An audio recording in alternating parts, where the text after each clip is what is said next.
News 18 বাংলায় স্বাগত। আপনাদের সঙ্গে রয়েছে আমি শর্মিষ্ঠা। 21-এর ভোটের আগে প্রত্যেকটি রাজনৈতিক দল যেমন ঘর গোছানো কাজ শুরু করে দিয়েছে, তেমনি তৃণমূল নেত্রী মমতা বন্দ্যোপাধ্যায় আজ বৈঠকে বসেছিলেন। আর যখন দলের তাবড়ো নেতারা বেসুরো, ঠিক সেই সময় কি বার্তা দিলেন দলের নেতা কর্মীদের, শুনুন এক্সক্লুসিভ নিউজ 18 বাংলায়।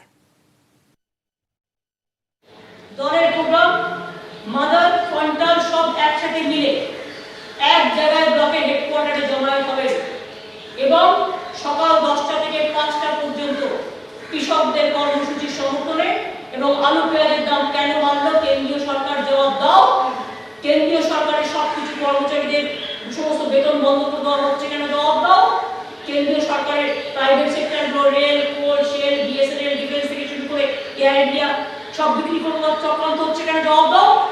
10টা থেকে 5টা চলবে প্রোগ্রাম। স্ট্যান্ড 7 আমার প্রোগ্রাম, 8 আপনাদের প্রোগ্রাম, 6 তারিখ সংহতি দিবস। এলাকায় হিন্দু মুসলিম শিখ ইসাই আপোষ মেরায়রা ভাই ভাই যতটা পারবেন শান্তিপূর্ণ ছোট ছোট একটা করে শহীদ বেদি করে, শহীদ বেদিতে গান্ধীজি নেতাজি আমরা যেমন 26 জানুয়ারি, আমরা যেমন 23 জানুয়ারি আমরা পালন করি, আমরা নেতাজি সুভাষচন্দ্র বোসেরও 125তম জন্মবার্ষিকী বার আসছে। সুতরাং আমরা মনীষীদের সম্মান জ্ঞাপন করব। সর্বধর্ম সমন্বয় 6 ডিসেম্বর প্রোগ্রাম হচ্ছে সর্বধর্ম সমন্বয়। 7 তারিখ মেদিনীপুরে আমার প্রোগ্রাম। এবার থেকে মিটিংয়ে যখন আসবেন না, একটা খাতার পেন নিয়ে আসবেন। অনেক কিছু বলা হয়, পরে আমরা ভুলেও যেতে পারি। 8 তারিখের প্রোগ্রাম হচ্ছে বেচা। কোথায় আমি লিখে দিলাম না, বেচা আত্মলোক। তুমি কি আসোনি? কোথায় দেখো, অনেকগুলো আছে, প্রায় 5000 সহকর্মী আছেন আমার এখানে উপস্থিত। আমার বলা শোনা যাচ্ছে? তাহলে যেরকম তোমরা করেছিলে খুব সুন্দর এটা করেছে, যেরকম তোমরা খুব সুন্দর প্রোগ্রাম করেছিলে, বিশেষ করে যখন আমরা প্রোগ্রামটা ছাত্রদের ধর্ণা করেছিলাম সেটা কেয়া নিয়ে, এনপিআর, এনআরসি নিয়ে, চাষের সমস্ত জিনিসপত্র সাজিয়ে। এই প্রোগ্রামটা তোমাদের চলবে 8 তারিখ সকাল 10টা থেকে শুরু হবে এবং এটা 10 তারিখ সন্ধ্যে পর্যন্ত কন্টিনিউ করবে। 10 তারিখ বিকেলের দিকে আমি গিয়ে এটাকে সমাবেশটাকে সমাপন করব। এটা কৃষকদের প্রোগ্রাম। গান্ধী মূর্তি পারমিশন করিয়ে নিই এবং কলকাতার যতগুলো ওয়ার্ড আছে শ্রমিকদের কৃষকদের সমর্থনে ফিরাদ হাকিম আছে নিশ্চয়ই, এখানে সাধন পান্ডে আছে, সুদীপ বন্দ্যোপাধ্যায় আছে, মালা রায় আছে, পার্থ চ্যাটার্জি আছে, সুব্রত বক্সী আছে, শোভনদেব চট্টোপাধ্যায় আছে, অতীন আছে, বৈশা আছে, বুয়া আছে, অঞ্জন আছে, মালা আছে, স্বর্ণকমল আছে, নয়না আছে, পরেশ আছে, সবাই আছে। আমি সবার নাম আলাদা, সুব্রত আছে, জাভেদ আছে, আমি সবাইকে বলছি কলকাতার প্রত্যেকটা ওয়ার্ডে 8 তারিখে মিছিল হবে। অফিস টাইমটা বাদ দিয়ে করবেন যাতে মানুষের প্রবলেম না হয়। আপনারা মিছিলটা করবেন, একটা টাইম করে দেবেন 3টে থেকে 4টে। 4টের পরে যারা অফিস যাত্রীরা বাইরে বেরোয় তারা বাসা কাছে যায়। আর যখন দেখবেন মিছিল করবেন, চেষ্টা করবেন একটা সিঙ্গেল লাইনে করা, তাহলে কি হয় একদিক দিয়ে গাড়ি যেতে পারে।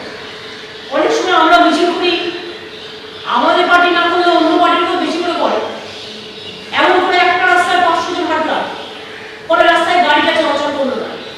গাড়ি কিন্তু চলাচল করতে হবে, এটা মাথায় রাখবেন। আর এখন তো যেহেতু মানুষের দেখুন এত প্যান্ডামিকের মধ্যে কাজ করছে, সিঙ্গেল লাইনের মধ্যে তো বিউটিফুল মিছিল আর কোথাও হয় না।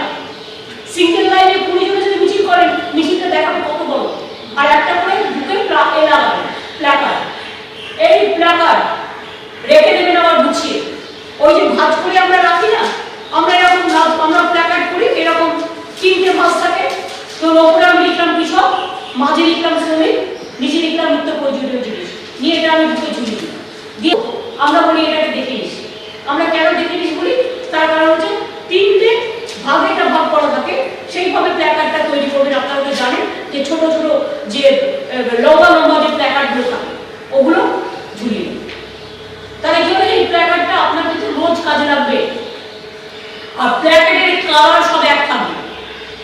ব্ল্যাকের মধ্যে লেখা থাকবে রেড, ব্ল্যাকের মধ্যে লেখা থাকবে রেড। এটা হচ্ছে কলকাতায় যে মিছিল বা মিউনিসিপ্যালিটি টাউনগুলোতে যে র্যালি হবে সেগুলোতে, এবং গ্রামে গঞ্জেও কৃষকদের প্রোগ্রাম নিয়ে যেটা হবে তাতেও। শুধু 8 তারিখ থেকে 10 বেচারা যেটা করবে সেটা সবুজের ওপরে হবে। সুজলাং সুফলাং শস্য শ্যামলাং মাতরম। সমস্ত শাক সবজি টবজি টবজি যেভাবে সাজিয়ে আপনারা করেন সেইভাবে করবেন। আর দোলা সেন, মলয় ঘটক, সুব্রত মুখার্জি, সুদীপ বন্দ্যোপাধ্যায়, প্রদীপ ব্যানার্জি, পার্থ চ্যাটার্জি, এদের সবাইকে আমি বলব। পূর্ণেন্দু বসু আছে, শ্রমিকদের সমর্থন প্রোগ্রাম 8 থেকে 10 চলবে একই কায়দায় ব্রেবন রোডে। অল ইন্ডিয়ার সামনে আপনারা যেমন প্রোগ্রাম করেন সেই প্রোগ্রাম করবেন। কলকাতার নেতারা যে যখন সময় পাবেন তারা গিয়ে ভাষণ দিয়ে আসবেন, কন্টিনিউ করবেন। অর্থাৎ ট্রেড ইউনিয়নটা দায়িত্ব দিলাম আমি কিন্তু উত্তর কলকাতায়।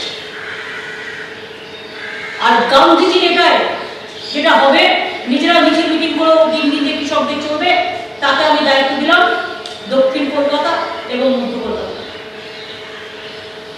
উত্তর কলকাতা বড়বাজার দায়িত্ব দিলাম 8, 9, 10 ট্রেড ইউনিয়নের কাজ থাকার জন্য।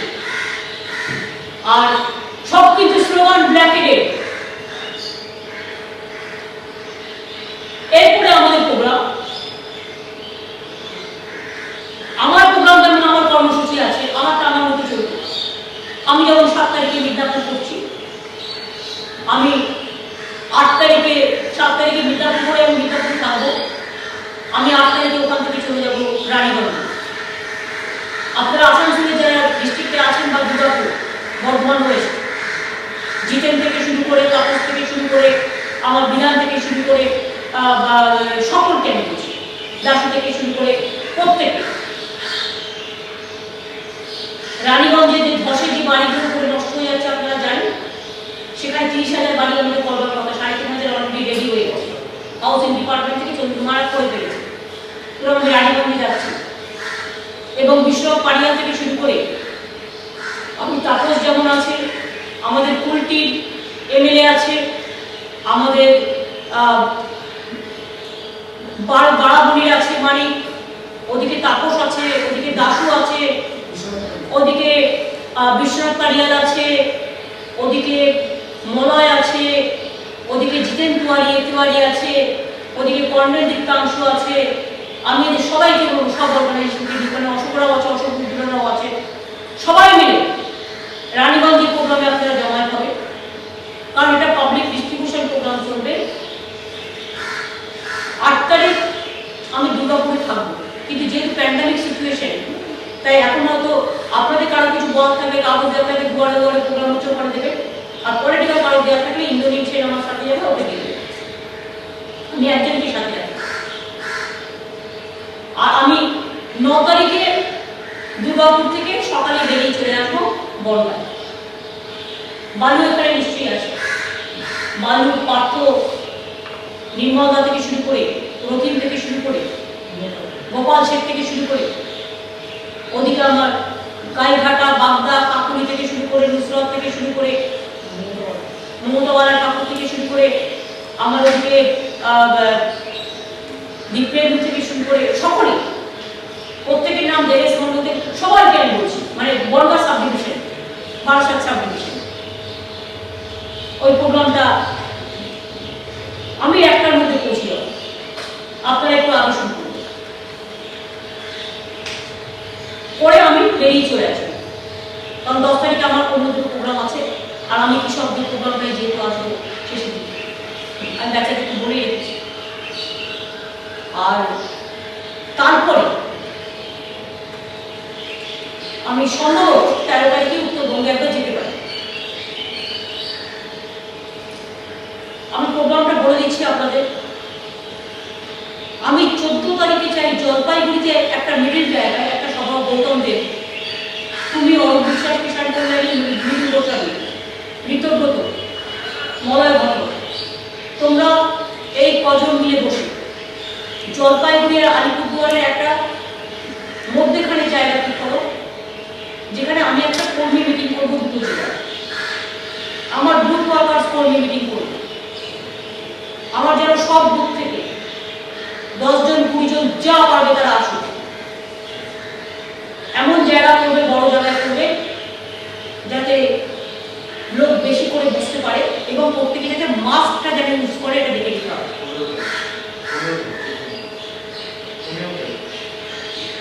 ও সরি, হ্যাঁ 14 তারিখে আমি যাবো সম্ভবত। 14 তারিখ সোমবার হচ্ছে তো, হ্যাঁ 14 তারিখ যাবো। 14 তারিখ যাবো, 15 তারিখ, 15ই ডিসেম্বর। প্লিজ দয়া করে টাইম আবার সময়টা নোট করে নিন। 15ই ডিসেম্বর বেলা 12টায় জলপাইগুড়ি ও আলিপুরদুয়ার জেলার কর্মী মিটিং আমি করছি। যেমন 7 তারিখে আমি এখানে মেদিনীপুর করছি, যেমন 9 তারিখে আমি এখানে বনগাঁ করছি, তেমনি 15 তারিখে আমি আলিপুরদুয়ার আর জলপাইগুড়ি এই দুটো জেলার কর্মী মিটিং করবো একটা জায়গায়। কারণ দুটো সিট তো খুব একটা বড় হয়, কাজে একটা জায়গায় দুটো মধ্যেখানে করতে হবে। জায়গাটা আপনারা 3-4টে চয়েস পাঠাবেন, যেটা সুবিধে হবে, মধ্যবর্তী জায়গা সবার আসার পক্ষে সেভাবে করে আমি 16 তারিখে কুচবিহার করব। আমি 15 তারিখে জলপাইগুড়ি কর্মী মিটিং করে আমি কুচবিহার চলে যাব, জলপাইগুড়ি আলিপুরদুয়ার। 16 তারিখে আমি কুচবিহার জেলার কর্মী মিটিং করব বেলা 12টা। আমি চাই আমার সমস্ত বুথের ওয়ার্কাররা আসবে। তারপর আমি 16 তারিখ কর্মী মিটিং কুচবিহারে করার পর আমি শিলিগুড়িতে ফিরে আসবো ট্রেন ধরার জন্য। বাদ বাকি আমার প্রোগ্রাম টাইম টু টাইম আপনাদের আমি আবার দেবো। রেগুলারই প্রায় আমাদের প্রোগ্রাম চলে। এছাড়া আবার বড়দিন আসছে, 21 তারিখে আমাদের বড়দিনের যে এক্সমাস ফেস্টিভ্যাল যে উদ্বোধন হয়, কার্নিভেল, ক্রিসমাস কার্নিভেল যেটা হয়, সেটা প্রোগ্রাম নেওয়া হয়েছে আছে।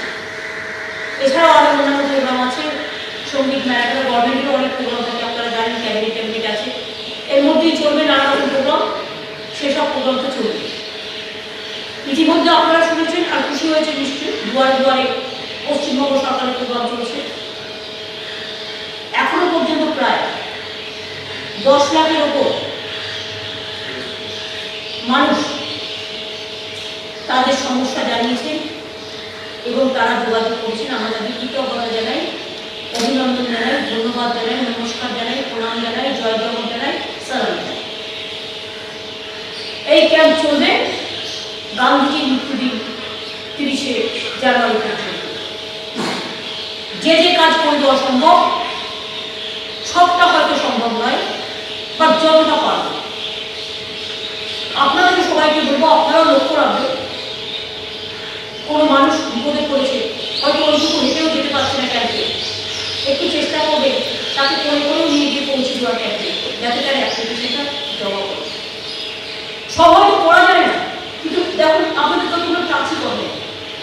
কালকে যেমন আমাদের আজ করছে, আজকে ইনফরমেশন এসেছে, ভেরি টাচি। একজনের স্কিন ক্যান্সার হয়েছে, ভদ্রলোক খুব গরিব, বয়স হয়ে গেছে, স্বামী স্ত্রী থাকে, কি করবেন বুঝতে পারছিলেন না। তিনি দুয়ারে সরকারে এলেন এবং সেখানে এসে তার সমস্যাটা বললেন, এবং বলার পর আমাদের আধিকারিকরা তার বাড়িতে গেলেন এবং তার সমস্যাটা সমাধান করার জন্য তাকে সাহায্য করলেন। আমি তাদের জানাই, আমি তাদের অনেক প্রণাম, অভিনন্দন, সালাম জানাই। এই কাজটাই তো জীবনে আমরা করতে চাই, তবেই না সামাজিক, তবেই না মানবিক, তবেই না মানুষের কিছু জানবে। আমরা যা করতে পারি অন্যকে করতে পারি না। আপনারা ইতিমধ্যে দেখেছেন আমরা 10 কোটি পরিবারকে স্বাস্থ্যসাথী দেওয়ার পরিকল্পনা করেছি। সুতরাং বিড়ি বানানো হোক, বিড়ি শ্রমিক হোক, আর গাড়ির ড্রাইভার হোক, আর অটোর ড্রাইভার হোক, কাপড় ড্রাইভার হোক, আর বাসের কন্ট্রাক্টর হোক, আর মুদির দোকানের মালিক হোক, মুদির দোকানের কর্মচারী হোক, আর ডেকোরেটর হোক, কেউ বাকি যাবে না এখান থেকে। সবাইকে দিয়ে স্বাস্থ্য সাথী ফর্মটা ফিল আপ করবেন। 5 লাখ টাকা তার পরিবারের জন্য সে চিকিৎসার জন্য পাবে, আর সেই পরিবারের কার্ডটা পাবে তার পরিবারের যে মহিলা গার্জিয়ান তার নামে। 10 কোটি মানুষের 10 কোটি পরিবারকে আমরা কভার করছি, 10 কোটি মানুষকে কভার করছি, 10 কোটি সরকার। যারা গভর্নমেন্টের পায় অলরেডি হেলথ সার্ভিস টার্ভিস আছে, তারা যদি মনে করেন এই অপশানে বেনিফিট নিতে পারে, তারা তাদের যে অপশানটা তারা ক্যাশলেস পায় সেটাও করতে পারে। তারা প্রাইভেট এমনিতে ট্রিটমেন্ট পায়, গভর্নমেন্টকে এমনিতে ফ্রিতে দেয় আমাদের, এখানে হেলথ করানো গভর্নমেন্টের আছে। সুতরাং প্রাইভেটেও আপনি অল ইন্ডিয়া মেডিকেল ইনস্টিটিউটে ট্রিটমেন্ট করতে পারবেন, আপনি ভেলোরে করতে পারবেন, চেন্নাইতে করতে পারবেন, আপনি এখানকারও প্রায় অনেক নার্সিংহোম যুক্ত করা হয়েছে প্রাইভেটে, সেখানে গিয়েও চিকিৎসা করতে পারবেন বছরে 5 লাখ টাকা আপনার পরিবারে। এগুলো মানুষকে মজা করা হবে। গতকাল আমি আরেকটা সিদ্ধান্ত নিয়েছি, যেটা হচ্ছে মাদ্রাসা এবং আমাদের 14,000 স্কুল, হায়ার সেকেন্ডারি এবং মাদ্রাসা সব নিয়ে আমাদের 1,50,000 স্টুডেন্ট, যেহেতু আজকে প্যান্ডামিক চলছে, স্কুল কলেজ বন্ধ আছে, অনেক ছেলেমেয়েরা আছে অনলাইনে ক্লাস করতে পারে না, তাই 12 ক্লাসে 9.5 ছেলেমেয়ে আমরা মাদ্রাসা এবং 14,000 হায়ার সেকেন্ডারি স্কুলে আমার ছাত্রছাত্রী বন্ধুদের ভবিষ্যতে যাতে এটা নিয়ে তারা গ্র্যাজুয়েশনেও কাজ করতে পারে, ইউনিভার্সিটিতেও কাজ করতে পারে, এটা তাদের জীবনে তার একটা ইতিহাস হয়ে থাকবে, তার একটা ধর্মীয় একটা ছোট্ট উপহার থাকবে আমাদের থেকে, যাতে আরও ভালোভাবে তারা গতিশীলভাবে পড়াশোনা এগিয়ে যেতে পারে, সারা পৃথিবীকে হাতে মুঠে আনতে পারে। এটাও পেয়ে যাবে টেন্ডার করে করতে যতদিন টাইম লাগবে, এতগুলো একসাথে পাওয়া। সরকারি কর্মচারীদের পে কমিশন যেমন আমরা দিয়ে দিয়েছি জানেন আপনারা, তাতে 14,000 কোটি টাকা এবছরই খরচ হয়েছে, তেমনি আমরা 3% ডিএ দিচ্ছি। সেন্ট্রাল গভর্নমেন্ট 2 বছরের ডিএ ফ্রিজ করে দিয়েছে। অনেক গভর্নমেন্ট 1 মাসের মাইনে দিতে পারছে না সরকারি কর্মচারীদের, অনেক গভর্নমেন্ট মাসে 1 দিন 2 দিন করে মাইনে কেটে নিচ্ছে, পেনশনও পাচ্ছে না লোকের টাইমে।